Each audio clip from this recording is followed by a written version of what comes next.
guys, and today we're going to be showing you life hacks at Pizza Ranch. The first life hack is how to make a root beer float. Okay, so what you're going to do is take an ice cream cup that they serve here, and you are going to go over to the machine to get some pop, and I'll show you which one you should get.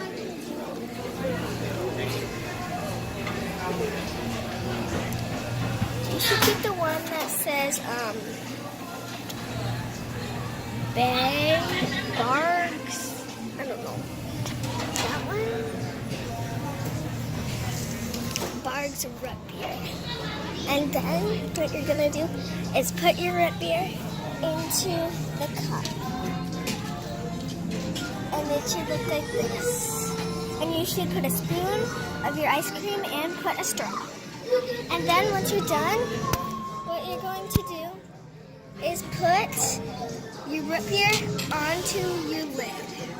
There you go, how to make a root beer float at Pizza Ranch. Bye guys, like and subscribe.